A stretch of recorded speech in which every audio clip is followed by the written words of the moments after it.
Hello friends, welcome back to cinema explainer. ഇന്ന് നമ്മൾ 2026 പുറത്തിറങ്ങിയ സരസ്വതി എന്ന തെലുങ്ക് സിനിമയെ കുറിച്ചിട്ടാണ് നോക്കാൻ പോകുന്നത്.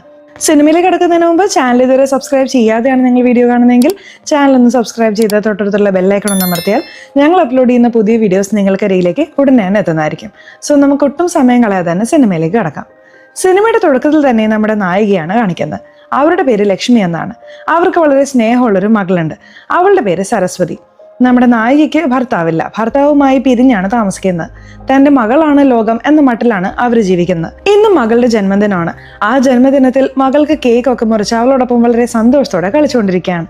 തനിക്ക് ലഭിക്കാത്ത എല്ലാ കാര്യങ്ങളും തന്റെ മകൾക്ക് ലഭിക്കണം, ഒരു സിംഗിൾ മദറായി നിന്ന് മകളെ നന്നായി വളർത്തണം എന്നൊക്കെയാണ് നായിക ആഗ്രഹിക്കുന്നത്. മകളെ സ്കൂളിലേക്ക് പോകാൻ തയ്യാറാക്കുകയാണ്. അവൾക്ക് ഭക്ഷണമൊക്കെ വാരിക്കൊടുത്ത് ഇപ്പോൾ സ്വന്തം 2 വീലറിൽ തന്നെ വന്ന് മകളെ അടുത്തുള്ള ഒരു പ്രൈവറ്റ് സ്കൂളിൽ ഡ്രോപ്പ് ചെയ്യാണ്. അന്ന് ഇൻഡിപെൻഡൻസ് ഡേ ആയതുകൊണ്ട് നാടാകെ ചെറിയൊരു ആഘോഷ തിമിറപ്പിലാണ്. നമ്മുടെ നായിക ഒരു ഹോസ്പിറ്റലിൽ നഴ്സായിട്ടാണ് ജോലി ചെയ്യുന്നത്. ഹോസ്പിറ്റലിലെ ഒരു രോഗി ഇഞ്ചക്ഷൻ എടുക്കാൻ ഭയങ്കരമായി പേടിക്കാണ്. അവിടെ വേറൊരു നഴ്സ് വരുന്നുണ്ട്. അവരോട് അയ്യോ നിങ്ങൾ ഇഞ്ചക്ഷൻ വെക്കല്ലേ, നിങ്ങൾ വെച്ചാൽ വേദനിക്കും എന്നൊക്കെ പറഞ്ഞ് അവിടെ വഴക്കിടാണ്. ആ സമയത്ത് നമ്മുടെ നായിക വന്നാണ് ഇഞ്ചക്ഷൻ വെക്കുന്നത്. അത് ആ രോഗിക്ക് വേദനയെ അറിയാത്ത രീതിയിലായിരുന്നു. ഇങ്ങനെ ഒരു നഴ്സിനെയാണ് ആവശ്യമെന്ന് പറഞ്ഞ് നായിക അഭിനന്ദിക്കുമ്പോൾ അതെല്ലാം മറ്റുള്ളവർക്ക് അസൂയ ഉണ്ടാക്കുന്നു. ഇപ്പോൾ നായിക വൈകുന്നേരം തന്റെ ജോലിയൊക്കെ കഴിഞ്ഞ് നേരെ സ്കൂളിലുള്ള തന്റെ മകളെ കൂട്ടിക്കൊണ്ടുവരാൻ വരികയാണ്. സമയം ഒരു 5 മണിയാവുന്നു. എന്നിട്ടും മകൾ സ്കൂളിൽ നിന്ന് പുറത്തു വന്നിട്ടില്ല. ശരി, നമുക്ക് അകത്ത് പോയി നോക്കാമെന്ന് കരുതി നായിക അകത്തേക്ക് വരാണ്. അവിടെ മുഴുവൻ തിരയുന്നുണ്ട്. അവിടെ നായികയെ കാണുന്ന ഒരു ടീച്ചർ ആർക്ക് വേണ്ടിയാണ് വന്നതെന്ന് ചോദിക്കുമ്പോൾ എൻ്റെ മകളെ അന്വേഷിച്ച് വന്നതാണ്, അവളെ വീട്ടിലേക്ക് കൊണ്ടുപോകാൻ വന്നതാണ് എന്ന് പറയുന്നു. നിങ്ങളുടെ മകൾ ഏത് ക്ലാസ്സിലാണെന്ന് ചോദിക്കുമ്പോൾ 7ാം ക്ലാസ്സിൽ പഠിക്കുന്നു, 7th B ആണെന്ന് പറയുന്നു. പേര് സരസ്വതി എന്നാണെന്നും പറയുന്നു. ഞാൻ പോയി കൂട്ടിക്കൊണ്ടുവരാമെന്ന് പറഞ്ഞ് ആ ടീച്ചർ 7Bയിൽ ചെന്ന് സരസ്വതി എന്ന പേരുള്ള ഒരു കുട്ടിയെ കൂട്ടിക്കൊണ്ടുവരുന്നു. എന്താ മാഡം ഈ കുട്ടിയെ കൂട്ടിക്കൊണ്ടുവന്നിരിക്കുന്നത്? ഇത് എൻ്റെ മകളല്ലല്ലോ, എൻ്റെ മകൾ വേറെ മാതിരിയാണ് ഇരിക്കുന്നത് എന്ന് നായിക പറയുമ്പോൾ എന്താണ് മാഡം നിങ്ങൾ ഈ പറയുന്നത് എന്ന് ടീച്ചർ ചോദിക്കുകയാണ്. ആ ക്ലാസ്സിൽ പഠിക്കുന്ന ഒരേ ഒരു സരസ്വതി ഇവൾ മാത്രമാണ്. ഇവൾ നിങ്ങളുടെ മകളല്ലെങ്കിൽ വേറെ ആരായിരിക്കും എന്നവർ തിരിച്ചു ചോദിക്കുകയാണ്. എന്താണ് മാഡം, രാവിലെയാണല്ലോ എൻ്റെ മകളെ ഞാൻ ഇവിടെ വന്ന് ഡ്രോപ്പ് ചെയ്തിട്ട് പോയത്. ദിവസവും അവൾ സ്കൂളിൽ വരുന്നുണ്ടല്ലോ. എൻ്റെ മകൾ ആ 7th Bയിൽ പഠിക്കുന്നേ ഇല്ല എന്ന് പറഞ്ഞാൽ എങ്ങനെ ശരിയാവും? വാച്ച്മാനോട് കൂടെ ചോദിച്ചു നോക്ക്, ഞാൻ രാവിലെ വന്ന് ഡ്രോപ്പ് ചെയ്തിട്ടാണ് പോയത് എന്ന് നായിക പറഞ്ഞിട്ട് അവരവിടെ നിന്ന് വേഗത്തിൽ ആ ക്ലാസ്സിലേക്ക് നടക്കുന്നു. സ്വാതന്ത്ര്യദിനമായതുകൊണ്ട് എല്ലാ കുട്ടികളും അവിടെ നിന്ന് വീട്ടിലേക്ക് പോയിരുന്നു. നായിക ഭയങ്കരമായി ഒച്ച വെച്ച് ബഹളം ഉണ്ടാക്കുകയാണ്. കുറച്ചു സമയത്തിനുള്ളിൽ അവിടെ ഒരു HOD വന്ന് നിൽക്കുകയാണ്. എന്താ നിങ്ങളുടെ പ്രശ്നം? സ്കൂളിൽ വന്ന് എന്തിനാ വെറുതെ പ്രശ്നം ഉണ്ടാക്കുന്നതെന്ന് ചോദിക്കുമ്പോൾ സരസ്വതി എന്ന പേരുള്ള എൻ്റെ മകൾ ഇവിടെ 7th Bയിലാണ് പഠിക്കുന്നത്. എന്നാൽ പെട്ടെന്ന് അവളെ കാണാതായി എന്നിവർ പറയാണ്. 7th Bയിലോ? അങ്ങനെ ഒരു കുട്ടിയോട് പഠിക്കുന്നേ ഇല്ല എന്ന് HODയും പറയുന്നു. പെട്ടെന്ന് ആ സ്ഥലത്തേക്ക് ഒരു ഇൻസ്പെക്ടർ വരികയാണ്. എന്താണ് പ്രശ്നം മാഡം? സാർ, ഞാൻ ദിവസവും രാവിലെ വന്ന് ഇവിടെയാണ് എൻ്റെ മകളെ ഡ്രോപ്പ് ചെയ്തിട്ട് പോകുന്നത്. അവൾ ഇവിടെ 7th Bയിലാണ് പഠിക്കുന്നത്. പേര് സരസ്വതി. എന്നാൽ ഇന്ന് അവളെ കൂട്ടിക്കൊണ്ടു പോകാൻ വന്നപ്പോൾ അവളെ ഇവിടെ കാണാനില്ല. ടീച്ചർമാരോട് ചോദിക്കുമ്പോൾ അവൾ ഇവിടെ പഠിക്കുന്നില്ല, അങ്ങനെ ഒരു സ്റ്റുഡന്റ് തന്നെ ഇല്ല എന്നാണ് പറയുന്നത്. എനിക്ക് പേടിയാവുന്നു സാർ, എങ്ങനെയെങ്കിലും അവളെ കണ്ടുപിടിച്ച് തരണം എന്ന് നായിക അപേക്ഷിക്കുന്നു. നിങ്ങൾ എന്താ ഈ പറയുന്നത്? ടീച്ചർമാരെ, നിങ്ങൾ എന്താണ് പറയുന്നതെന്ന് ഇൻസ്പെക്ടർ ചോദിക്കുന്നു. സാർ, അവർ പറയുന്നതെല്ലാം കള്ളമാണ് സാർ, അങ്ങനെ ഒരു സ്റ്റുഡന്റ് ഇവിടെ ഇല്ല സാർ. എന്താ ഇത് ഭയങ്കര കുഴപ്പമാണല്ലോ. ശരി, ഇവിടുത്തെ CCTV ഫുട്ടേജ് എല്ലാം എടുക്കുക, അത് വെച്ച് കണ്ടുപിടിക്കാം എന്ന് ഇൻസ്പെക്ടർ പറയാണ്. എന്നാൽ അവിടെ HOD ഇവിടുത്തെ CCTV ക്യാമറയൊക്കെ കേടായി കിടക്കുകയാണ് സാർ, റിപ്പയറിലാണ് എന്ന് പറയുന്നു. ഇതെന്താ ഇങ്ങനെയെന്ന് കരുതി ഇപ്പോൾ 7th B ക്ലാസ്സിലുള്ള എല്ലാ പെൺകുട്ടികളെയും അവിടെ വിളിച്ചു വരുത്തുന്നു. ഈ കുട്ടികളോടൊക്കെ നമുക്ക് ചോദിച്ചു നോക്കാം, ഇവർക്കെങ്കിലും ആ കുട്ടിയെക്കുറിച്ച് അറിയാമായിരിക്കും എന്ന് കരുതി അവരോടൊക്കെ ചോദിക്കുകയാണ്. എന്നാൽ അവരും ഇങ്ങനൊരു കുട്ടി ഞങ്ങളുടെ ക്ലാസ്സിൽ പഠിക്കുന്നേ ഇല്ല എന്ന് കുറച്ച് പേടിച്ചാണ് പറയുന്നത്. ഇൻസ്പെക്ടറും എന്തിനാ പേടിച്ച് പറയുന്നത്? നിങ്ങൾ ടീച്ചർമാരെ കണ്ടൊന്നും പേടിക്കേണ്ട, സത്യം പറയേ എന്ന് ചോദിക്കുകയാണ്. അവർ ഇല്ല സാർ എന്ന് അവിടെ നിഷേധിക്കുന്നു. നായികയോട് നിങ്ങളുടെ മകൾക്ക് വേറെ ആരെങ്കിലും ഫ്രണ്ട്സ് ഉണ്ടോ എന്ന് ചോദിക്കുമ്പോൾ ശ്വേത എന്ന പേരുള്ള ഒരു ഫ്രണ്ട് ഉണ്ട്, എന്നാൽ അവളെയും ഇവിടെ കാണാനില്ല എന്ന് പറയുന്നു. എനിക്കൊന്നും മനസ്സിലാവുന്നില്ല സാർ എന്ന് പറഞ്ഞ് നായിക കരയാണ്. ശരി, മറ്റു സ്ഥലങ്ങളിലൊക്കെ അന്വേഷിച്ച് നോക്ക്, രാത്രി വരെ അവൾ വേറെ എവിടെയെങ്കിലും പോയിട്ട് വീട്ടിലേക്ക് വരുമോ എന്ന് നോക്കാം എന്ന് പറഞ്ഞ് നായിക അവിടെ നിന്ന് അയക്കുന്നു. ഇപ്പോൾ നായികയും മറ്റെല്ലാ സ്ഥലങ്ങളിലും വന്ന് തിരയുന്നു. അടുത്തുള്ള കടകളിലൊക്കെ ചോദിക്കുന്നുണ്ട്. അടുത്ത വീട്, ഈ വീട്, ആ വീട് എന്നൊക്കെ പറഞ്ഞ് അവരുടെ ഏരിയയിലുള്ള എല്ലാ വീടുകളിലും തന്റെ മകളെ കുറിച്ച് ചോദിച്ച് ഇപ്പോൾ ഒരു ഭയത്തോടെ നായിക വീട്ടിൽ വന്നിരിക്കുന്നു. കുറച്ചു കഴിഞ്ഞപ്പോൾ നായികയുടെ മൊബൈലിലേക്ക് അവരുടെ മകൾ സരസ്വതി വിളിക്കുകയാണ്. അമ്മേ, ഞാൻ സ്കൂളിൽ തന്നെയാണ് അമ്മ ഉള്ളത്. സ്കൂളിലെ പ്രിൻസിപ്പളിന്റെ റൂമിന് പിന്നിലുള്ള ഒരു റൂമിലാണ് ഞാനുള്ളത്. ഇവിടെ വളരെ മോശക്കാരായ 2 പുരുഷന്മാർ എൻ്റെ മുന്നിൽ നിൽക്കുന്നുണ്ടമ്മേ. എനിക്ക് വളരെ പേടിയാവുന്നു, എന്നെ വന്ന് രക്ഷിക്ക് എന്ന് പറയുന്നു. ഇത് കേട്ട് നായിക ആകെ തകർന്നു പോവാണ്. നീ ഒന്നും പേടിക്കണ്ട മോളെ, അമ്മ ഇപ്പോൾ തന്നെ സ്കൂളിലേക്കാണ് വന്നുകൊണ്ടിരിക്കുന്നത്, നീ അവിടെ തന്നെ നിൽക്ക് എന്ന് പറഞ്ഞ് ഫോണിൽ സംസാരിച്ചുകൊണ്ട് തന്നെ നമ്മുടെ നായിക ആ സ്കൂളിലേക്ക് ഓടുകയാണ്. അങ്ങനെ ആ രാത്രിയിൽ അവിടെയുള്ള ആ പ്രിൻസിപ്പാളിന്റെ റൂമില്ലേ അവിടേക്ക് നായിക ഓടുന്നു. അങ്ങനെ ആ റൂമിന് പിന്നിലായി ഒരു ലോക്കപ്പ് ഉണ്ട്. ആ ലോക്ക് റൂമിന്റെ പൂട്ട് തകർത്ത് ഉള്ളിൽ പോയി നോക്കുമ്പോൾ അവിടെ നമ്മുടെ നായികയുടെ മകൾ സരസ്വതി ഉണ്ട്. അതെ, സരസ്വതിയോട് ആരോ വളരെ ക്രൂരമായി പെരുമാറിയിട്ടുണ്ടെന്ന് തോന്നുന്നു. സരസ്വതി താഴെ അങ്ങനെ കിടക്കുകയാണ്. ഇത് കണ്ട് നായിക പൊട്ടിക്കരയുന്നു. അമ്മ, എനിക്ക് വയ്യമ്മേ, ഞാൻ പോവുകയാണമ്മേ എന്ന് പറഞ്ഞ അവിടെ നായികയുടെ കൺമുന്നിൽ വെച്ച് തന്നെ അവരുടെ മകൾ മരിക്കുന്നതായി കാണിക്കുന്നു. അപ്പോഴാണ് തന്റെ മകളുടെ അടുത്ത് തന്നെ ഒരു ഫോൺ ഇരിക്കുന്നത് നായിക കാണുന്നത്. ആ ഫോണിൽ തന്റെ മകളെ ഇങ്ങനെ ചെയ്ത ആ 2 പേരില്ലേ, അവർ ആ ക്രൂരത വീഡിയോ എടുത്ത് വെച്ചിട്ടുണ്ടായിരുന്നു. അത് കണ്ടിട്ട് നായിക വല്ലാത്തൊരവസ്ഥയിലായി. ആ ഫോൺ എടുത്ത് എറിഞ്ഞിട്ട് ഇപ്പോൾ തന്റെ മകളെയും എടുത്തുകൊണ്ട് അവിടെ നിന്ന് പോവാണ്. കട്ട് ചെയ്താൽ ഇപ്പോൾ അടുത്ത ദിവസം രാവിലെ വീണ്ടും നായിക പോലീസ് സ്റ്റേഷനിൽ വന്നിരിക്കുകയാണ്. അവിടെ ആ ഇൻസ്പെക്ടർ വരുന്നു. എന്താ, നിങ്ങളുടെ മകളെ കിട്ടിയോ എന്ന് ചോദിക്കുമ്പോൾ, കിട്ടിയെന്നോ, എൻ്റെ മകൾ എന്നെ വിട്ടുപോയി സാർ എന്ന് നായിക പറയുന്നു. എന്താ ഈ പറയുന്നത്, എന്തു പറ്റിയെന്ന് ചോദിച്ച് അടുത്തുള്ള കോൺസ്റ്റബിളിനോട് ആ സ്കൂളിൽ പോയി പെട്ടെന്ന് നോക്കിയിട്ട് വരാൻ അയാൾ പറയുന്നു. അപ്പോഴാണ് നായിക ഇന്നലെ നടന്ന സംഭവങ്ങൾ പറയുന്നത്. ഫോൺ കോൾ വന്നതും ഇവർ ധൃതി പിടിച്ച് സ്കൂളിൽ പോയി നോക്കിയപ്പോൾ തൻ്റെ മകൾ ആ അവസ്ഥയിലായിരുന്നു. അവളുടെ ജീവൻ അവളെ വിട്ടുപോയിരുന്നു. എനിക്ക് അവളെ ആ അവസ്ഥയിൽ കാണാൻ കഴിഞ്ഞില്ല സാർ. അതുകൊണ്ട് എൻ്റെ മനസ്സാകെ തകർന്നു പോയി. അതിനുശേഷം അടുത്തുള്ള കാട്ടിലേക്ക് എൻ്റെ മകളെ ഞാൻ എടുത്തുകൊണ്ട് പോയി. അങ്ങനെ ആ കാട്ടിൽ ഒരു കുഴിയെടുത്ത് ഞാൻ തന്നെ എൻ്റെ മകളെ കുഴിച്ചിട്ട് വന്നു സാർ എന്ന് നായിക പറയുന്നു. ഇത് കേട്ട് ഇൻസ്പെക്ടർക്ക് ദേഷ്യം വരുന്നു. എന്താ ഈ പറയുന്നത്, നിങ്ങളുടെ മകളെ ഉടൻ തന്നെ ഹോസ്പിറ്റലിൽ കൊണ്ടുപോയിരുന്നെങ്കിൽ അവളെ ആരാണ് ഇങ്ങനെ ചെയ്തത് എന്നതിലുള്ള സാമ്പിളും തെളിവുകളും നമുക്ക് എടുക്കാമായിരുന്നു. അത് വിട്ടിട്ട് നിങ്ങളുടെ മകൾ മരിച്ചുപോയെന്ന് കരുതി നിങ്ങൾ എന്നെ കുഴിച്ചിടാമോ? ഇതൊരു കുറ്റകൃത്യത്തിന് തുല്യമാണ്. ഇതിന് നിങ്ങളെ പിടിച്ച് ജയിലിലിടാൻ കഴിയും എന്ന് പറയുമ്പോൾ, സാർ എനിക്ക് എന്ത് ചെയ്യണമെന്ന് അറിയില്ലായിരുന്നു സാർ. ഒരു സിംഗിൾ മദറായിട്ടാണ് ഞാൻ എൻ്റെ മകളെ വളർത്തിയത്. അതുകൊണ്ടാണ് എനിക്ക് താങ്ങാനാവാതെ ഇങ്ങനെ ചെയ്തത് എന്ന് അവർ പറയുന്നു. ശരി വാ, നീ എവിടെയാണ് കുഴിച്ചിട്ടത് എന്ന് കാണിച്ചതാ, ഞാൻ വന്ന് നോക്കാമെന്ന് പറഞ്ഞ് ആ കാട്ടിലേക്ക് ഇൻസ്പെക്ടർ നായികയെ കൂട്ടിക്കൊണ്ടുപോകുന്നു. അങ്ങനെ മകളെ കുഴിച്ചിട്ട സ്ഥലം നായിക കാണിച്ചു കൊടുക്കുകയാണ്. അങ്ങനെ അവിടെ കുഴിച്ചു നോക്കുമ്പോൾ ഉള്ളിൽ നായികയുടെ മകളില്ല. എന്താ ഇവിടെ ആരും ഇല്ലല്ലോ എന്ന് ഇൻസ്പെക്ടർ ചോദിക്കുമ്പോൾ, സാർ ഇവിടെയാണ് ഞാൻ കുഴിച്ചിട്ടത്, എവിടെ പോയെന്ന് അറിയില്ലല്ലോ എന്ന് പറഞ്ഞ് നായിക നിർത്തുന്നു. എന്താ ഇത്, ഇന്നലെ മുതൽ കെട്ടിച്ചമച്ച കഥകളാണല്ലോ നീ പറഞ്ഞുകൊണ്ടിരിക്കുന്നത്, അല്ലാതെ കണ്ണുകൊണ്ടോ തെളിവ് കൊണ്ടോ ഒന്നും കിട്ടുന്നില്ലല്ലോ എന്നയാൾ ദേഷ്യപ്പെടുകയാണ്. സാർ എനിക്കിപ്പോൾ ഒരു കാര്യം ഓർമ്മ വരുന്നുണ്ട് സാർ. ഇന്നലെ ആ സ്കൂളിന് പിന്നിലുള്ള ആ റൂമിൽ നിന്ന് ഒരു വീഡിയോ കിട്ടിയിരുന്നു. അതായത് ആ ഫോണിൽ നിന്നാണ് കിട്ടിയത്. ആ ഫോൺ ഞാൻ അവിടെ തന്നെ എറിഞ്ഞിട്ടാണ് വന്നത്. അത് പോയി എടുക്കാം സാർ എന്ന് പറഞ്ഞ് ഇപ്പോൾ ആ സ്കൂളിലേക്ക് കൂട്ടിക്കൊണ്ടുപോകുന്നു. പോയി നോക്കുമ്പോൾ ഇപ്പോൾ ആ സ്കൂളിലുള്ള ആ റൂം വേറെ മാതിരിയായിരിക്കും. ഇന്നലെ ഉണ്ടായിരുന്ന പോലെയല്ല. ഇതും നായിക ഷോക്കോടെയാണ് നോക്കുന്നത്. അപ്പോൾ ഫോൺ അവിടെയാണല്ലോ എറിഞ്ഞിട്ട് വന്നത്. ആ ഫോൺ അവിടെ ഉണ്ടോ എന്ന് തിരഞ്ഞു നോക്കുമ്പോൾ ആ ഫോണും അവിടെ കാണാനില്ല. സാർ ഇവരെല്ലാവരും ഇവിടെ അഭിനയിക്കുകയാണ് സാർ. ഇവിടെയുള്ള ഈ ടീച്ചർ, ഈ HOD എല്ലാവരും പറയുന്ന ഒന്നും സത്യമല്ല സാർ. ഏതോ വലിയൊരു കാര്യത്തെ അവർ മറച്ചു വെക്കുകയാണ് സാർ. വിശ്വസിക്കരുത് സാർ, വിശ്വസിക്കരുത് എന്നിവർ കെഞ്ചി പറയുന്നു.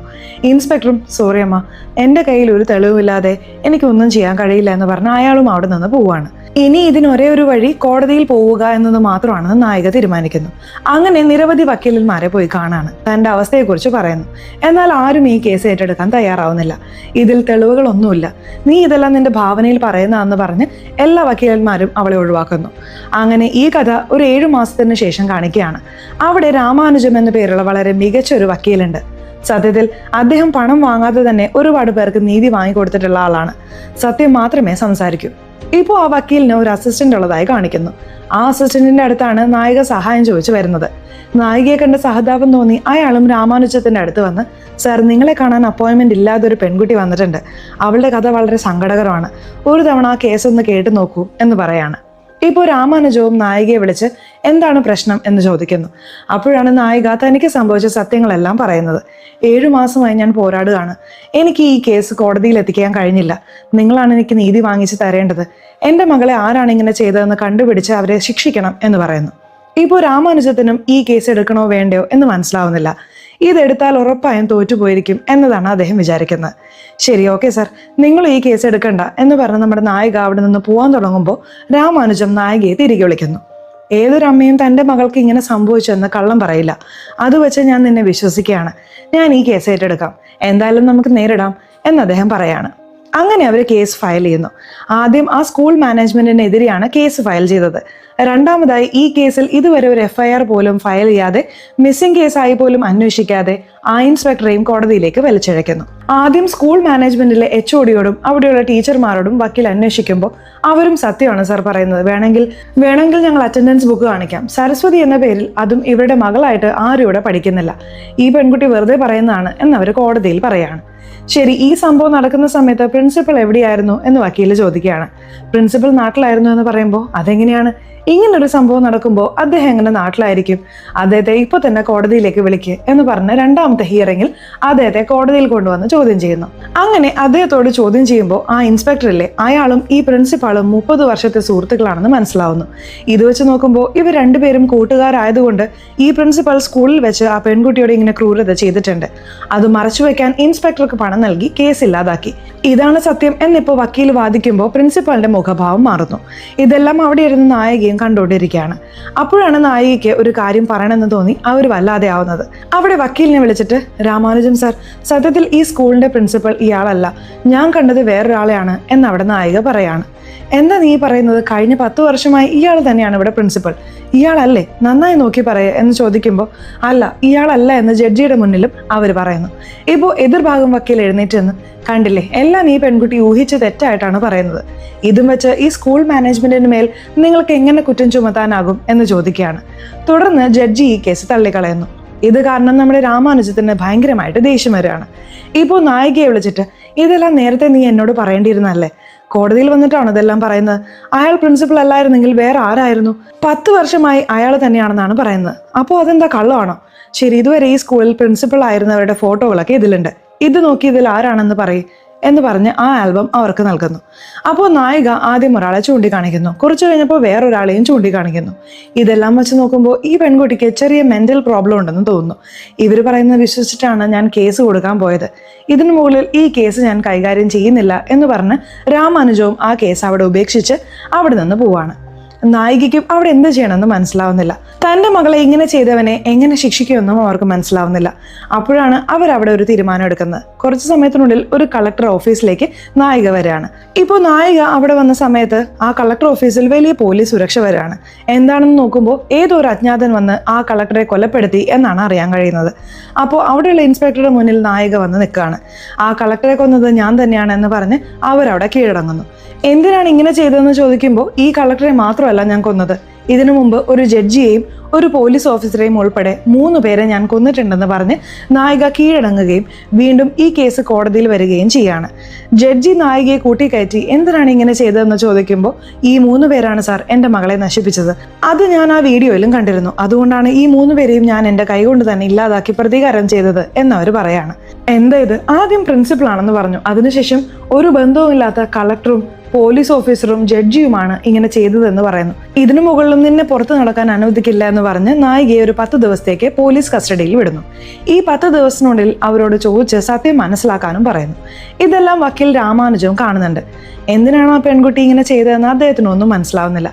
അതേസമയം നാട്ടിലാകെ ഈ വാർത്ത കാട്ടുതീ പോലെ പടരുന്നു. നമ്മുടെ രാമാനുജില്ലേ, അദ്ദേഹം നായികയെക്കുറിച്ച് കൂടുതൽ അറിയാൻ തീരുമാനിക്കുകയാണ്. അപ്പോഴാണ് നായികയുടെ എക്സ് ഹസ്ബൻഡ് എവിടെയുണ്ടെന്ന് അന്വേഷിക്കുന്നത്. അയാൾ മുംബൈയിലുണ്ടെന്ന് അറിയാൻ കഴിയുന്നു. അങ്ങനെ അയാളെ കാണാൻ രാമാനുജൻ വരുമ്പോൾ അത് ജീവയാണ്. അദ്ദേഹം ഒരു ഡോക്ടറായിട്ടാണ് അഭിനയിക്കുന്നത്. നിങ്ങളുടെ ഭാര്യ ലക്ഷ്മിയെക്കുറിച്ച് ചില വിവരങ്ങൾ അറിയാനാണ് ഞാൻ വന്നത്. നിങ്ങൾ അവരെ എങ്ങനെയാണ് കണ്ടുമുട്ടിയത്? നിങ്ങൾക്കിടയിൽ എന്താണ് സംഭവിച്ചത്? അതൊക്കെ പറയൂ എന്ന് ചോദിക്കുകയാണ്. മുംബൈയിൽ ഈ ഡോക്ടർ ജോലി ചെയ്യുന്ന അതേ ഹോസ്പിറ്റലിൽ നേഴ്സായി ജോലി ചെയ്തിരുന്ന ആളാണ് ലക്ഷ്മി. ഒരു ഓപ്പറേഷൻ തിയേറ്ററിൽ വെച്ചാണ് ഡോക്ടർ ലക്ഷ്മിയെ ആദ്യമായിട്ട് കാണുന്നത്. കണ്ട ഉടനെ തന്നെ ലക്ഷ്മിയോട് പ്രണയം തോന്നി. അതിനുശേഷം ഇരുവരും പ്രണയിച്ച് വിവാഹം കഴിക്കുന്നു. വിവാഹത്തിന് ശേഷവും നമ്മൾ തമ്മിൽ സംസാരിച്ച് മനസ്സിലാക്കിയ ശേഷം ഭാര്യയും ഭർത്താവുമായി ജീവിക്കാം എന്നവർ തീരുമാനിച്ചിരുന്നു. അങ്ങനെ എല്ലാം നന്നായി പോകുമ്പോഴാണ് ഡോക്ടറുടെ വീട്ടുകാർ വിവാഹം കഴിഞ്ഞ് ഇത്ര വർഷമായിട്ടും കുട്ടികൾ ഉണ്ടായില്ലല്ലോ എന്ന് പറഞ്ഞ് കുഞ്ഞുങ്ങൾ വേണമെന്ന് നിർബന്ധം പിടിക്കാൻ തുടങ്ങിയത്. ഡോക്ടറും തന്റെ ഭാര്യയോട് ഇതിനെക്കുറിച്ച് സംസാരിച്ചപ്പോൾ അവൾക്ക് അതിലൊട്ടും താല്പര്യമില്ല എന്ന് അദ്ദേഹം മനസ്സിലാക്കുന്നു. കുറഞ്ഞ പക്ഷം നമുക്കൊരു കുട്ടിയെ ദത്തെടുത്തെങ്കിലും വളർത്താമോ എന്ന് അദ്ദേഹം ചോദിക്കുന്നു. എന്നാൽ അതിലും നായികയ്ക്ക് അഭിപ്രായ വ്യത്യാസം ഉള്ളതുകൊണ്ട് ഇതുമായി ബന്ധപ്പെട്ട് ഇവർക്കിടയിൽ വലിയ വഴക്കുകൾ ഉണ്ടായിട്ടുണ്ട്. ആ വഴക്ക് അവസാനം വിവാഹമോചനത്തിൽ കലാശിച്ചു. അങ്ങനെയാണ് ഞങ്ങൾ രണ്ടുപേരും പിരിഞ്ഞത്. ഞങ്ങൾ പിരിഞ്ഞതിന് ശേഷം അവൾ അവിടെ നിന്ന് നാട്ടിലേക്ക് വന്നു എന്നാണ് തോന്നുന്നത്. ഇതാണ് എനിക്ക് അവളെ കുറിച്ച് അറിയാവുന്നത് എന്ന് പറയുമ്പോൾ, എന്താണ് സാർ നിങ്ങൾ ഈ പറയുന്നത്? അപ്പോൾ നിങ്ങളുടെ ഭാര്യയ്ക്ക് മകളില്ലേ എന്ന് വക്കീൽ ചോദിക്കുന്നു. സരസ്വതി എന്നു പേരുള്ള തന്റെ മകളെ കാണാനില്ല എന്ന് വളരെ നാളായി അന്വേഷിച്ച് ഇവിടെ നിങ്ങളുടെ ഭാര്യ 3 പേരെ കൊലപ്പെടുത്തി ജയിലിൽ പോയിരിക്കുകയാണല്ലോ എന്ന് വക്കീൽ ചോദിക്കുമ്പോൾ, അയ്യോ സാർ, ഞങ്ങൾക്ക് കുട്ടികളെ ഇല്ല എന്നാണ് ഞാൻ പറഞ്ഞുകൊണ്ടിരിക്കുന്നത്, പിന്നെ എങ്ങനെ മകളുണ്ടാകും എന്ന് അദ്ദേഹം ചോദിച്ചപ്പോൾ വക്കീൽ വീണ്ടും ഞെട്ടുകയാണ്. ഇപ്പോൾ നായിക താമസിക്കുന്ന ഏരിയയ്ക്ക് ചുറ്റും അവർക്ക് മകൾ ഉണ്ടായിരുന്നോ, അവരെ അവരുടെ മകൾക്കൊപ്പം നിങ്ങൾ കണ്ടിട്ടുണ്ടോ എന്ന് അയൽക്കാരോടൊക്കെ ചോദിക്കുന്നു. അവരും അവളെ ഒരു മകളോടൊപ്പം കണ്ടിട്ടില്ല, എന്നാൽ കുട്ടിയെ കാണാതായതിനു ശേഷം അവൾ ഞങ്ങളോടൊക്കെ വന്ന് അന്വേഷിച്ചിരുന്നു എന്നവർ പറയുന്നു. ഇപ്പോൾ ഒരു കാട്ടിൽ പോയി നായിക നായിക തന്റെ മകളെ അടക്കം ചെയ്തു എന്ന് പറഞ്ഞിരുന്നല്ലോ. അവിടെയുള്ള ഒരു വാച്ച്മാനോട് അന്ന് രാത്രി എന്തെങ്കിലും കണ്ടോ എന്ന് ചോദിക്കുകയാണ്. അപ്പോഴാണ് വാച്ച്മാൻ പറയുന്നത്, അന്ന് രാത്രി ആ ലക്ഷ്മി എന്ന പേരുള്ള ലേഡി ഇതുവഴി നടന്നു പോയിരുന്നു. എന്നാൽ അവർ തനിച്ചാണ് പോയത്. തന്റെ തോളിൽ ആരും ഉള്ളതുപോലെ കൈകൾ മുകളിലായി വെച്ചാണ് നടന്നത്. അല്ലാതെ അവരുടെ കൂടെ അപ്പോൾ ആരും ഉണ്ടായിരുന്നില്ല. അതിനുശേഷം കുഴിയെടുത്തു, എന്തോ കുഴിച്ചിടുന്ന പോലെയൊക്കെ കാണിക്കുന്നുണ്ടായിരുന്നു. എന്നാൽ അപ്പോഴും അവിടെ ആരും ഉണ്ടായിരുന്നില്ല എന്ന് അയാൾ പറയുന്നു. ഇതെല്ലാം ആ വക്കീലിന് വലിയ മാനസിക സമ്മർദ്ദം നൽകുകയാണ്. അപ്പോഴാണ് വക്കീലിന് ഒരു ഫോട്ടോ കിട്ടുന്നത്. അതായത് നായികയുടെ മകളുടെ ഫോട്ടോ ഉണ്ടല്ലോ, അത് നായികയുടെ വീട്ടിൽ നിന്ന് കണ്ടെടുക്കുന്നു. ആ ഫോട്ടോ നായികയുടെ മുൻ ഭർത്താവിന് അയച്ചു കൊടുത്തിട്ട് ഇതിലുള്ളത് ആരാണെന്ന് പറയാമോ എന്ന് ചോദിക്കുന്നു. അത് കണ്ട ഉടനെ ആ ഭർത്താവ് പറയാണ്, ഇത് എന്റെ ഭാര്യ തന്നെയാണ്, അവൾ ചെറുപ്പമായിരിക്കുമ്പോൾ എടുത്ത ഫോട്ടോയാണിത് എന്ന് പറയുന്നു. അതോടെ വക്കീലിന് വലിയൊരു ഷോക്കായി മാറുന്നു. ഉടൻ തന്നെ അവിടെയുള്ള ഒരു സൈക്കാട്രിസ്റ്റിനെ വക്കീൽ പോയി കാണുകയാണ്. സരസ്വതി കേസ് തല പോയിക്കുന്ന അത്രയ്ക്ക് കുഴപ്പം പിടിച്ചതാണ്, എനിക്ക് എന്ത് ചെയ്യണമെന്ന് മനസ്സിലാവുന്നില്ല. എത്ര നാളായി അവള് തന്റെ മകളെ കാണാനില്ല എന്ന് പറഞ്ഞ് അന്വേഷിച്ചുകൊണ്ടിരിക്കുന്നു. അവസാനം നോക്കുമ്പോൾ ആ കുട്ടിയും അവള് തന്നെയാണത്രേ. അപ്പോൾ അവളെ അവൾ തന്നെയാണോ അന്വേഷിക്കുന്നത്? എന്താണ് നടക്കുന്നത് എന്ന് പറഞ്ഞ ആ കേസിനെ കുറിച്ചുള്ള എല്ലാ വിവരങ്ങളും സൈക്കാട്രിസ്റ്റിനോട് പറയുന്നു. നിങ്ങൾ പറയുന്നതൊക്കെ കേട്ടാൽ അവൾക്ക് എന്തോ ഡിസോർഡർ ഉള്ളതായി തോന്നുന്നു എന്ന് സൈക്കാട്രിസ്റ്റും പറയുന്നുണ്ട്. കുട്ടിക്കാലം മുതൽ തന്നെ അവൾക്ക് ചില ട്രോമകൾ നേരിടേണ്ടി വന്നിട്ടുണ്ട്. ഒരു പക്ഷെ അവളെ ഞാൻ നേരിട്ട് കണ്ട് സംസാരിച്ചാൽ സത്യത്തിൽ അവൾക്ക് എന്താണ് സംഭവിച്ചതെന്ന് മനസ്സിലാക്കാൻ സാധിക്കും. അതിനായി ഒരു സ്ഥലം ശരിയാക്ക് എന്ന് അദ്ദേഹം പറയുന്നു. ഇപ്പോൾ ജയിലിൽ പോലീസ് കസ്റ്റഡിയിലുള്ള നമ്മുടെ നായികയെ വക്കീൽ വന്ന് കാണാണ്. നോക്ക് ലക്ഷ്മി, നിനക്കൊരു മകൾ ഉണ്ടായിരുന്നുവെന്നും അവൾക്ക് ഇങ്ങനെയൊക്കെ സംഭവിച്ചുവെന്നും ഞാൻ വിശ്വസിക്കുന്നു. നിനക്ക് വലിയൊരു അനീതിയാണ് ഇവിടെ നേരിടേണ്ടി വന്നത്. അതെല്ലാം ഞാൻ കണ്ടുപിടിച്ച് ഈ കേസിൽ നീ ജയിക്കാൻ ഞാൻ സഹായിക്കാം. എന്നാൽ ചില സത്യങ്ങൾ അറിയേണ്ടതുണ്ട്. ഇപ്പോൾ ഒരു ഡോക്ടറെ ഞാൻ ഇങ്ങോട്ടേക്ക് കൊണ്ടുവരുന്നുണ്ട്. അദ്ദേഹം നിന്നോട് ചില ചോദ്യങ്ങൾ ചോദിക്കും. നീ അതിനെല്ലാം മറുപടി പറയണം. ഈ ടെസ്റ്റിന് നിനക്ക് സമ്മതാണോ എന്ന് ചോദിക്കുമ്പോൾ ലക്ഷ്മിയും സമ്മതിക്കുന്നു. നിങ്ങൾ എന്നെ വിശ്വസിക്കുന്നുണ്ടെങ്കിൽ എന്തിനും ഞാൻ തയ്യാറാണ് എന്നവർ പറയുന്നു. അങ്ങനെ ആ സൈക്കാട്രിസ്റ്റിനെ അങ്ങോട്ടേക്ക് കൂട്ടിക്കൊണ്ടുവരുന്നു. സൈക്കാട്രിസ്റ്റ് അവിടെ ലക്ഷ്മിയെ ഒരു ബെഡിൽ കിടത്തി നിങ്ങളിപ്പോൾ നിങ്ങളുടെ കുട്ടിക്കാലത്തേക്ക് പോകാൻ പോവാണ് എന്ന് പറഞ്ഞ് അവർ ഓർക്കുന്നു. ഇപ്പോൾ ലക്ഷ്മിക്ക് അവരെന്താണ് പറയുന്നതെന്നോ സംസാരിക്കുന്നതെന്നോ അറിയില്ല. അങ്ങനെ അവർ അവരുടെ കുട്ടിക്കാലത്തെ കഥ സൈക്കാട്രിസ്റ്റിനോട് പറയാൻ തുടങ്ങുന്നു. സരസ്വതി ആരാണെന്ന് ചോദിക്കുമ്പോൾ താൻ തന്നെയാണ് സരസ്വതി എന്നാണ് അവർ പറയുന്നത്. അതെ, അവിടെയാണ് ആ വലിയ ട്വിസ്റ്റ് വെളിപ്പെടുത്തുന്നത്. ഇത്രയും കാലം നായിക തന്റെ മകളാണെന്ന് വിശ്വസിച്ചിരുന്നത് അവരുടെ വെറും ഒരു ഭാവന മാത്രമായിരുന്നു. സത്യത്തിൽ അത് അവരുടെ ചെറുപ്പത്തിൽ അവർക്ക് തന്നെ സംഭവിച്ച ഒരു കാര്യമായിരുന്നു. നമ്മുടെ നായികയ്ക്ക് സ്നേഹമുള്ള ഒരു അച്ഛനും അമ്മയും ഉണ്ടായിരുന്നു. അവർ സന്തോഷത്തോടെയായിരുന്നു ജീവിച്ചിരുന്നത്. ഒരേ ഒരു മകളായതുകൊണ്ട് വളരെ സ്നേഹത്തോടെയാണ് അച്ഛനും അമ്മയും അവളെ വളർത്തിയത്. അവിടെയുള്ള ഒരു പ്രൈവറ്റ് സ്കൂളിലാണ് പഠിപ്പിച്ചിരുന്നത്. ആ ക്ലാസ്സിൽ നമ്മുടെ ലക്ഷ്മിയായിരുന്നു, അതായത് ഇവരുടെ മുഴുവൻ പേര് ലക്ഷ്മി സരസ്വതി എന്നാണ്. ഇവരായിരുന്നു ടോപ്പ് സ്റ്റുഡൻറ്. അങ്ങനെ ഇരിക്കെയാണ് സ്വാതന്ത്ര്യദിനം വരുന്നത്. അന്ന് മകളെ സ്കൂളിൽ കൊണ്ടുപോയി ആക്കിയിട്ട് അച്ഛനും അമ്മയും ജോലിക്ക് പോവാണ്. അന്ന് ആ സ്കൂളിലേക്ക് 2 മുഖ്യ അതിഥികൾ വന്നിട്ടുണ്ടായിരുന്നു. ആദ്യം അവിടെ ഒരു പ്രിൻസിപ്പൾ വന്ന് സംസാരിക്കുന്നു. ആ പ്രിൻസിപ്പളാണ് ഇപ്പോൾ കളക്ടർ ആയിരിക്കുന്നത്. അതിനുശേഷം ഒരു പോലീസുകാരൻ വന്ന് സംസാരിക്കുന്നു. അതിനുശേഷം ഒരു വക്കീൽ വന്ന് സംസാരിക്കുന്നു. ഓർമ്മയുണ്ടോ, നമ്മുടെ നായിക 3 പേരെ കൊലപ്പെടുത്തിയില്ലേ?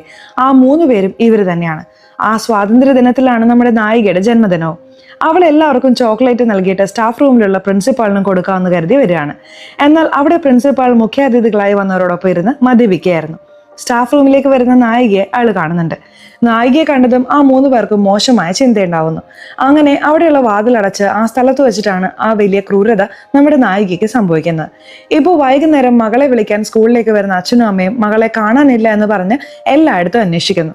അതായത് ഓപ്പണിംഗ് സീനിൽ നമ്മുടെ നായിക എങ്ങനെയാണോ അന്വേഷിച്ചത് അതേ സാഹചര്യത്തിൽ തന്നെയാണ് അവരും അന്വേഷിക്കുന്നത്. എന്നാൽ മകളെ അവർക്ക് ലഭിച്ചിരുന്നില്ല. അപ്പോഴാണ് അന്ന് രാത്രി നമ്മുടെ നായിക അമ്മയെ വിളിച്ച് ഈ സത്യങ്ങളൊക്കെ പറയുന്നത്. അതിനുശേഷം അമ്മയും അച്ഛനും അവിടെ പ്രിൻസിപ്പലിന്റെ റൂമിന് പിന്നിലുള്ള റൂമിൽ വന്ന് തന്റെ മകളെ രക്ഷപ്പെടുത്തിയെടുക്കുന്നു. അപ്പോഴാണ് മകൾക്ക് ഇങ്ങനെ ഒരു ക്രൂരത സംഭവിച്ചിട്ടുണ്ടെന്ന് അവർക്ക് മനസ്സിലാവുന്നത്. പെട്ടെന്ന് തന്നെ മകളെ അവിടെയുള്ള ആശുപത്രിയിൽ കൂട്ടിക്കൊണ്ടുപോകുന്നു. വളരെ കഷ്ടപ്പെട്ടാണ് അവർ തന്റെ മകളുടെ ജീവൻ രക്ഷിക്കുന്നത്. അവിടെ മകളെ ചികിത്സിക്കുന്ന ഡോക്ടർ നമ്മുടെ രാധികയാണ്. ഭാവിയിൽ നിങ്ങളുടെ മകൾക്ക് അമ്മയാവാൻ കഴിയില്ല എന്നവർ പറയുന്നു. ഇതിൽ അവർ 2 പേരും തകർന്നുപോയി പൊട്ടിക്കരയാണ്.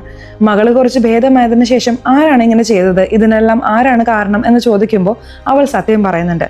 മാത്രമല്ല പ്രധാനമായ ഒരു തെളിവുണ്ടെന്നും ആ തെളിവ് നമ്മൾ പോലീസിന് കൊടുത്താൽ ആ 3 പേരെയും അറസ്റ്റ് ചെയ്യാമെന്നും അവൾ പറയുന്നുണ്ട്. എന്താണ് തെളിവെന്ന് ചോദിക്കുമ്പോൾ ഇതെല്ലാം അവർ വീഡിയോ എടുത്തിട്ടുണ്ടായിരുന്നു. എന്നാൽ ആ വീഡിയോ ടേപ്പ് ഞാനൊരു സ്ഥലത്ത് ഒളിച്ചു വെച്ചിട്ടുണ്ട്. ഇപ്പോഴും ആ റൂമിൽ തന്നെയാണ് ആ വീഡിയോ ടേപ്പ് ഉള്ളത് എന്ന് അവൾ തന്റെ അച്ഛനോട് പറയുന്നു. ഉടൻ തന്നെ നായികയുടെ അച്ഛൻ അവിടെ പോയി വീഡിയോ ടേപ്പ് എടുക്കുന്നു. അത് കൊണ്ടുവന്ന് ഒരു വക്കീലിന് നൽകുന്നുണ്ട്. ഈ തെളിവ് വെച്ച് തന്റെ മകൾക്ക് നീതി വാങ്ങി തരണമെന്ന് അദ്ദേഹം ആവശ്യപ്പെടുന്നു. എന്നാൽ ആ വക്കീൽ എതിർഭാഗത്ത് നിന്ന് പണം വാങ്ങി ആ തെളിവ് ഇല്ലാതാക്കുകയാണ്.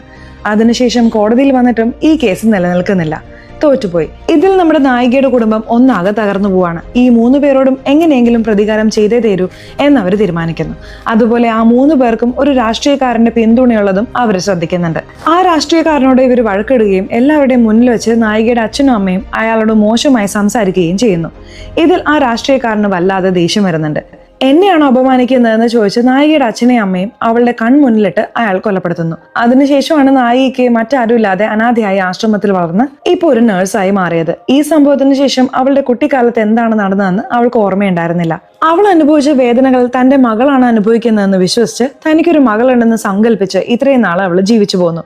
ഈ സത്യങ്ങളെല്ലാം അവിടെ അവൾ പറയുന്നുണ്ട്. ഇത് കേൾക്കുന്ന ആ സൈക്കാട്രിസ്റ്റും ഇതുകൊണ്ടാണ് അവൾ ആ 3 പേരെയും കൊന്നത്, ഇതാണ് നടന്നത്. ഇങ്ങനെ മെന്റൽ ഡിസോർഡർ ഉള്ള പെൺകുട്ടിക്ക് ഈ കുറ്റത്തിനുള്ള ശിക്ഷയൊന്നും ലഭിക്കാൻ പാടില്ല. അവൾ ചികിത്സയാണ് എടുക്കേണ്ടത്. ഒരു വക്കീൽ എന്ന നിലയിൽ അവൾക്ക് ആ മോചനം വാങ്ങിക്കൊടുത്ത് അവളെ ഒരു മെന്റൽ ഹോസ്പിറ്റലിലേക്ക് അയക്കണം. അതാണ് ഇതിന് ഒരേ ഒരു വഴി എന്ന് പറഞ്ഞ് സൈക്കാട്രിസ്റ്റ് അവിടെ നിന്ന് പോവാണ്. ഇപ്പോൾ നമ്മുടെ വക്കീലും അവിടെ ജഡ്ജിയുടെ അടുത്ത് വന്ന് ഈ സത്യങ്ങളെല്ലാം പറയുന്നു. അടുത്ത ഹിയറിംഗിൽ നായികയെ കോടതിയിലേക്ക് വിളിക്കരുത്. കോടതിയിൽ അവളുടെ മുന്നിൽ വെച്ച് ഇത് ചർച്ച ചെയ്താൽ അവൾ പേടിച്ചു പോകും. കാരണം അവളെ സംബന്ധിച്ച് ഇപ്പോഴും അവൾക്ക് ആ മകളുണ്ട്. അതായത് അത് അവളുടെ മകൾ തന്നെയാണെന്നാണ് അവൾ സങ്കല്പിക്കുന്നത്. ഇത് നമുക്ക് ചികിത്സയിലൂടെ മാത്രമേ സുഖപ്പെടുത്താൻ കഴിയൂ. ഞാൻ തെളിവുമായി വരാം എന്ന് അദ്ദേഹം പറയാണ്. അതിന് ജഡ്ജിയും സമ്മതിക്കുന്നു. അങ്ങനെ ആ ഹിയറിംഗിൽ വക്കീൽ ഒരുപാട് തെളിവുകൾ ഹാജരാക്കുന്നു. നമ്മുടെ നായികയോട് ആ 3 പേരുമാണ് ഇതൊക്കെ ചെയ്തത്. അത് മനസ്സിൽ വെച്ചുകൊണ്ട് തന്റെ മകൾക്കാണ് ഇതൊക്കെ സംഭവിച്ചതെന്ന് സങ്കല്പിച്ച് അവൾ ആ 3 പേരെയും കൊലപ്പെടുത്തി. അതുകൊണ്ട് ഇതിൽ അവൾക്ക് മാനസിക പ്രശ്നമാണെന്ന് ഡോക്ടർമാരും സൈക്കാട്രിസ്റ്റും തന്നെ സർട്ടിഫിക്കറ്റ് നൽകിയിട്ടുണ്ട്. നിങ്ങൾക്ക് സംശയം ഉണ്ടെങ്കിൽ ഡോക്ടർമാരോട് ചോദിക്കാം എന്നും പറയുന്നു. നമ്മുടെ നായികയെ ചെറുപ്പത്തിൽ ചികിത്സിച്ച ഡോക്ടർ ഉണ്ടായിരുന്നല്ലോ, നമ്മുടെ രാധിക, അവരെയും കോടതിയിലേക്ക് വിളിപ്പിക്കുന്നു. അവരോടും നിങ്ങൾ തന്നെ പറയുക അവർക്ക് എന്താണ് സംഭവിച്ചതെന്ന് ചോദിക്കുമ്പോൾ അവരും അന്ന് നടന്ന സത്യങ്ങളെല്ലാം പറയുന്നു. ജഡ്ജി ഇതെല്ലാം കേൾക്കുന്നുണ്ട്. ഇപ്പോൾ ആ കേസിന്റെ ഫൈനൽ ജഡ്ജ്മെന്റ് സ്വാതന്ത്ര്യ ദിനത്തിന്റെ പിറ്റേ ദിവസം നൽകുന്നതായിരിക്കും. അന്ന് കോടതിയിൽ ഉറപ്പായും ലക്ഷ്മിയെ കൂട്ടിക്കൊണ്ടുവരണം എന്നും പറയുന്നു. ഇപ്പോൾ ആ ദിവസം വരാണ്. അന്നാണ് നമ്മുടെ നായികയുടെ ജന്മദിനവും. അന്ന് അവളെ കാണാൻ വക്കീൽ വരാണ്. പല വർഷങ്ങൾക്ക് മുമ്പ് ഇതേ ദിവസത്തിലാണല്ലോ നായികയ്ക്ക് ഈ ക്രൂരത സംഭവിച്ചത്. എന്നാൽ ഇപ്പോൾ അവൾ അതൊക്കെ മറന്നിരിക്കുകയാണ്. അതൊക്കെ തന്നെ മകൾക്ക് നടന്നാണെന്നാണ് അവൾ വിശ്വസിച്ചിരിക്കുന്നത്. ഇപ്പോൾ ജയിലിൽ വക്കീൽ വന്ന് നായികയെ കണ്ട് ഹാപ്പി ബർത്ത്ഡേ എന്ന് പറയുന്നു. അവൾ ഹാപ്പി ഇൻഡിപെൻഡൻസ് ഡേ എന്ന് തിരിച്ചു പറഞ്ഞ് അവിടെയുള്ള ഒരു പരിപാടിയിൽ പങ്കെടുക്കുന്നു. ആ ജയിലിൽ മുഖ്യ അതിഥിയായി ഒരു രാഷ്ട്രീയക്കാരൻ വന്നിട്ടുണ്ട്. കുറച്ചു സമയത്തിനുള്ളിൽ അവിടെ ഒരുപാട് പോലീസുകാർ ഓടിക്കൊണ്ടിരിക്കുകയാണ്. എന്താണെന്ന് വക്കീൽ വന്ന് നോക്കുമ്പോൾ ആ രാഷ്ട്രീയക്കാരനെയും നമ്മുടെ നായിക കൊലപ്പെടുത്തിയിരിക്കുന്നു. അതെന്തുകൊണ്ടാണെന്ന് നോക്കിയാൽ നായികയുടെ അച്ഛനെയും അമ്മയും കൊന്നതിൽ ആ രാഷ്ട്രീയക്കാരനും ഒരു പങ്കുണ്ടായിരുന്നല്ലോ. അങ്ങനെ അയാളോട് പ്രതികാരം ചെയ്യാൻ നായിക ഈ അവസരം ഉപയോഗിക്കുന്നു. അവസാനം നമ്മുടെ നായികയുടെ കേസ് കോടതിയിൽ വരികയാണ്. ഇതിനകം 3 പേർ, ഇപ്പോൾ ഈ രാഷ്ട്രീയക്കാരനും. ഇതിനൊക്കെ നിങ്ങൾ എന്താണ് പറയാൻ പോകുന്നതെന്ന് ചോദിക്കുമ്പോൾ നമ്മുടെ നാട്ടിൽ സ്ത്രീകളെ ദൈവമായിട്ടാണ് കാണുന്നത്. എന്നാൽ അതേ സ്ത്രീകൾക്ക് തന്നെയാണ് ഒരുപാട് അനീതികൾ സംഭവിക്കുന്നത്. അതെല്ലാം നിർത്തണം, നിയമങ്ങൾ കർശനമാക്കണം. അങ്ങനെയുള്ള കുറ്റങ്ങൾ ചെയ്തവർക്ക് ജയിലിൽ നിന്ന് പുറത്തു വരാൻ കഴിയാത്തത്ര കഠിനമായ ശിക്ഷകൾ ലഭിക്കണം. ഇത് മാത്രമാണ് ഒരേ ഒരു വഴി. അങ്ങനെ വന്നാൽ മാത്രമേ ഇവിടെ സ്ത്രീകൾക്ക് സുരക്ഷിതമായി ജീവിക്കാൻ സാധിക്കൂ എന്ന് ആന്ധ്രയിലെ ആ കോടതിയിൽ തന്റെ അവസാനത്തെ ഹിയറിംഗിൽ നായിക പറയാണ്. അവിടെയുള്ള ജഡ്ജി നമ്മുടെ നായികയുടെ അവസ്ഥയും അവരുടെ ആരോഗ്യസ്ഥിതിയും പരിഗണിച്ച് ഇവയൊന്നും അവർ സ്വബോധത്തോടെ ചെയ്യുന്നതല്ലെന്നും അവർ വലിയ മാനസിക ആഘാതത്തിലാണെന്നും പറയുന്നു. അതുകൊണ്ട് അവരെ ജയിലിലേക്ക് അയക്കാതെ കൃത്യമായ ചികിത്സ നൽകണം. ഒരു 6 മാസം അവർ മെന്റൽ ഹോസ്പിറ്റലിൽ കഴിയണം. അതിനുശേഷം അവർ സുഖം പ്രാപിച്ചാൽ അവരെ സ്വതന്ത്രയാക്കാം എന്നൊരു വിധി പ്രസ്താവിക്കുന്നു. അങ്ങനെ 6 മാസത്തിന് ശേഷം നമ്മുടെ നായിക അവർക്കുണ്ടായ ആഘാതങ്ങളിൽ നിന്ന് മെന്റൽ ഹോസ്പിറ്റലിലെ ചികിത്സ കഴിഞ്ഞ് പുറത്തു വരുന്നു. അങ്ങനെ പുറത്തു വന്നിട്ട് ആ വക്കീലിനെ കണ്ട് സംസാരിക്കുകയാണ്. എന്നെ രക്ഷിച്ചതിനും എനിക്ക് ഇത്രത്തോളം കൂടെ നിന്നതിനും നന്ദി. ഇപ്പോഴാണ് എനിക്ക് എല്ലാം മനസ്സിലായത്. എൻ്റെ അച്ഛനും അമ്മയ്ക്കും നടന്ന ക്രൂരതയ്ക്ക് നല്ലൊരു നീതി ലഭിച്ചു എന്നവർ പറയുന്നു. ഇത് കേട്ട വക്കീലും ശരി എന്ന് പറഞ്ഞ് അവിടെ നിന്ന് പോവാണ്. അപ്പോഴാണ് ആ വക്കീലിന് ഒരു കാര്യം ഓർമ്മ വരുന്നത്. ആ ഡോക്ടർ നമ്മളോട് പറഞ്ഞില്ലേ ഇവർക്കൊന്നും ഓർമ്മയുണ്ടാവില്ല എന്ന്, പിന്നെ എങ്ങനെയാണ് ഇവർക്ക് ഇതെല്ലാം ഓർമ്മ വന്നത്? അങ്ങനെ ചിന്തിച്ച് വീണ്ടും ആ സ്ഥലത്ത് നായികയെ കാണാൻ വരുമ്പോൾ അവിടെ നായിക അവരുടെ ഭർത്താവിനൊപ്പം നിൽക്കുകയാണ്. അവിടെയാണ് ഏറ്റവും വലിയ ട്വിസ്റ്റ് കാണിക്കുന്നത്. അതായത് നായിക വിവാഹത്തിന് ശേഷം തൻ്റെ ഭർത്താവിനോടൊപ്പം ഒന്നായിരിക്കുന്ന സമയത്താണ് അവർക്ക് സംഭവിച്ച ആ ക്രൂരത ഓർമ്മ വരുന്നത്. അവിടെ വെച്ച് തന്നെ പൊട്ടിക്കരഞ്ഞ അവർ ഭർത്താവിനോട് കാര്യങ്ങളെല്ലാം പറഞ്ഞിരുന്നു. പ്രധാനമായിട്ടും ഇതിന് കാരണക്കാരായ ആ 3 പേരെക്കുറിച്ചും അവർ പറയുന്നു. അപ്പോൾ ഭർത്താവ് നിനക്ക് സംഭവിച്ച ഈ അനീതിക്ക് നമ്മൾ എന്ത് ചെയ്യണം എന്ന് ചോദിച്ചു. അപ്പോഴാണ് നായിക ആ 3 പേരെയും എനിക്ക് ഇല്ലാതാക്കണം എന്ന് പറയുന്നത്. ശരി, അങ്ങനെ ചെയ്യാം. അവരെ 3 പേരെയും കൊന്നിട്ട് നമ്മൾ എങ്ങനെ രക്ഷപ്പെടും എന്നൊരു പ്ലാൻ ഉണ്ടാക്കാം എന്ന് പറഞ്ഞ് അവരവിടെ വെച്ച് ഒരു പ്ലാൻ ഉണ്ടാക്കുന്നു. അതാണ് നായികയ്ക്ക് ഒരു മാനസിക പ്രശ്നമുള്ളതുപോലെ അഭിനയിക്കുക എന്നത്. അങ്ങനെ ഒരു ഡ്രാമയുണ്ട്. അതായത് ഒരു ഡിസോർഡർ. നിനക്ക് ആ ഡിസോർഡർ ഉണ്ടെന്ന് എല്ലാവരെയും വിശ്വസിപ്പിക്കണം. അതിന് നീ ഇതുപോലെ അഭിനയിച്ച് പ്ലാൻ ഒക്കെ ചെയ്ത് നാടകം കളിച്ചാലേ സാധിക്കൂ എന്ന് കരുതി നമ്മുടെ നായിക ആദ്യം ഭർത്താവിൽ നിന്ന് വിവാഹമോചനം നേടി പോകുന്നതായി അഭിനയിച്ചു. അതിനുശേഷം നാട്ടിൽ വന്ന് തന്റെ മകളോടൊപ്പം ജീവിക്കുന്ന പോലെ അവിടെ തനിച്ച് അവരഭിനയിച്ചു. അതിനുശേഷം മകൾ സ്കൂളിൽ പോയിട്ട് കാണാതായതുപോലെ അഭിനയിച്ചു. അതിനുശേഷം പോലീസിൽ പരാതി നൽകുന്ന പോലെയും മകൾക്ക് വേണ്ടി വിഷമിക്കുന്നത് പോലെയും പിന്നീട് ഈ വക്കീലിനെ കണ്ടതുമെല്ലാം അവർ പ്ലാൻ ചെയ്ത നാടകം മാത്രമായിരുന്നു. സത്യത്തിൽ നമ്മുടെ നായികയ്ക്ക് ഭ്രാന്തോ അല്ലെങ്കിൽ അവർക്ക് മാനസിക പ്രശ്നങ്ങളോ ഒന്നും ഉണ്ടായിരുന്നില്ല. അതെല്ലാം വെറും അഭിനയം മാത്രമായിരുന്നു. ഇതിനൊക്കെ കാരണം ആ 4 പേർ, അതായത് 3 പേരെയാണ് ഇവർ ടാർഗറ്റ് ചെയ്തത്. അധികമായി ആ രാഷ്ട്രീയക്കാരനെയും ഉൾപ്പെടുത്തി ആ 4 പേരെയും ലക്ഷ്യം വെച്ച് തനിക്ക് സംഭവിച്ച ക്രൂരതയ്ക്ക് അവർ പ്രതികാരം ചെയ്യുകയായിരുന്നു. അങ്ങനെ ആ പ്രതികാരം തീർത്തിട്ട് ഇപ്പോൾ മോചിതയായി തന്റെ ഭർത്താവിനോടൊപ്പം ചേർന്നിരിക്കുന്ന ഈ സത്യം അവസാനം ആ വക്കീലും മനസ്സിലാക്കുന്നു. എന്നാൽ വക്കീൽ അവിടെ ഒന്ന് ചിരിച്ചിട്ട്, ഇപ്പോഴെങ്കിലും നിനക്ക് നീതി ലഭിച്ചല്ലോ, അത് തന്നെ എനിക്ക് അത്രമാത്രം മതി. ഈ സത്യം ഇപ്പോൾ നിങ്ങൾ 3 പേർക്ക്, അതായത് നായിക, ഭർത്താവ്, വക്കീൽ, അവരുടെ ഇടയിൽ മാത്രമായി ഈ സിനിമയുടെ കഥ ഇവിടെ അവസാനിക്കുന്നു. സോ സിനിമ എങ്ങനെയുണ്ടായിരുന്നു? ഇഷ്ടപ്പെട്ടോ? സിനിമയെ കുറിച്ചുള്ള നിങ്ങളുടെ അഭിപ്രായങ്ങൾ തീർച്ചയായിട്ടും കമന്റ് ബോക്സിൽ രേഖപ്പെടുത്തണേ. അതുപോലെ ചാനൽ ഇതുവരെ സബ്സ്ക്രൈബ് ചെയ്തിട്ടില്ലെങ്കിൽ ചാനൽ ഒന്ന് സബ്സ്ക്രൈബ് ചെയ്ത് ഈ വീഡിയോ ഇഷ്ടപ്പെട്ടാൽ തീർച്ചയായിട്ടും ലൈക്ക് കൂടി തരാൻ മറക്കല്ലേ. സോ ഇനി അടുത്തൊരു വീഡിയോയിൽ കാണുന്നവരെ ബൈ.